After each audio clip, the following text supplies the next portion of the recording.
Hi everyone, here's the Book Chemist once again, and in my recent review of Jonathan Lethem's As She Climbed Across the Table, I mentioned the fact that even though Lethem is one of my favorite writers in the world, really, especially books such as The Fortress of Solitude, Motherless Brooklyn are among my very favorite, I was skeptical and I was a bit afraid to read his early genre novels, because I knew everyone knows it's one of the first things you learn about Lethem when you start digging information about him.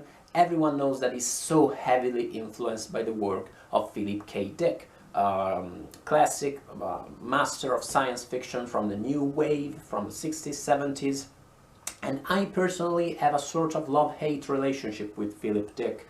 I love some of his books, couldn't really quite understand some others. I'm not as fascinated by his prose, actually, but at the same time I had nothing to fear from As She Climbed Across the Table, which if anything has only grown on me since my review, nor from Gun with Occasional Music, Lethem's sort of debut novel and a masterpiece of dystopian fiction and hard-boiled detective fiction.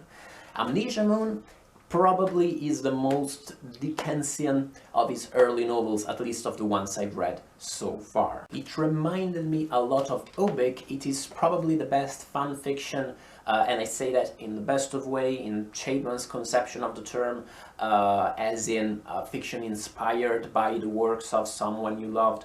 The best fan fiction adaptation of Ubik I've ever read.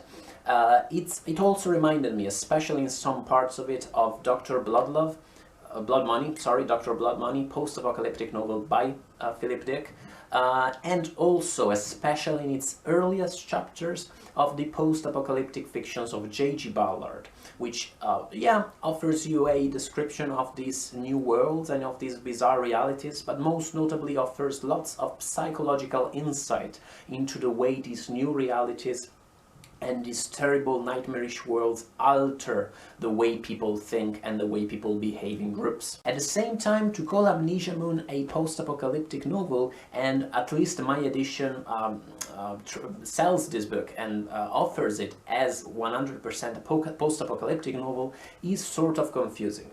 Because this book is a post-apocalyptic novel, there's no other category I will put it in, but it's also much more. It's one of those quirky science fiction novel. It reminded me a lot of the fiction of Brian Aldiss in the way it's crazy and mixes so many different and original ideas into a single container. And at times, just as with some of Philip K. Dick, you don't quite get what's going on and you're a bit confused by events. And even the plot is a bit difficult to untangle because you have to distinguish between what you're reading and the character's perception. And some people will find this incredible fun. Some people may find the process a bit confusing. I was a bit confused at times, but do not make the mistake that to compare Amnesia Moon to Philip Dick at his most cryptic, it's a bit easier than that.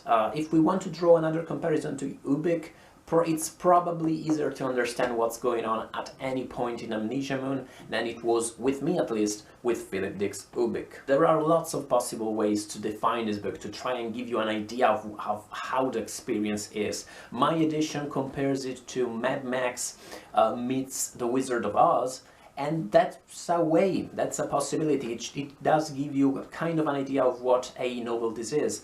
I could compare it to a gigantic episode of The Twilight Zone, one with a sort of goosebumps feeling, as in R.L. Stine's classic novels for kids, especially in its final chapters. And that would also be a possible way of calling this book, of defining it. And the book itself is conscious of these things. It is conscious of its cultural reference and references them itself at certain points and plays with these ideas. And it is also conscious enough of its cultural reference to surprise you several times and to play with these, so that most notably, in my opinion, this is not nearly as post-apocalyptic as you would expect. There's not nearly that much brutal descriptions of post-Fallout society as you would expect at all. I am not that much a fan of post-apocalyptic fiction anymore. I probably read too much of it a few years back, but this is not too much. This is not one of those books that focus extensively on the brutality of this future world and of the on disturbing passages concerning the everyday habits of these people at all. This is a disturbing book, make no mistake, but the disturbing elements in this book are its most mundane, are those elements that do not you wouldn't ascribe to a cannibalistic post-futuristic society, but you would ascribe them to everyday society you already live in. I don't know, reading about a single mom that a ruthless policeman is hitting on, you know, taking advantage of her difficult situation. Reading about people being ostracized because of the way they look.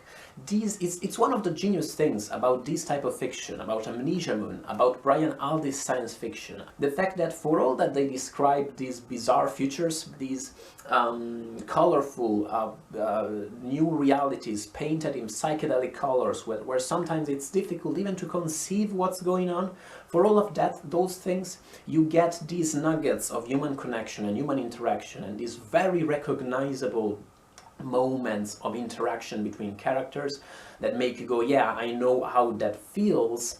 And that's brilliant. To be able to they help you immerse yourself so much easier into these borderline incomprehensible realities.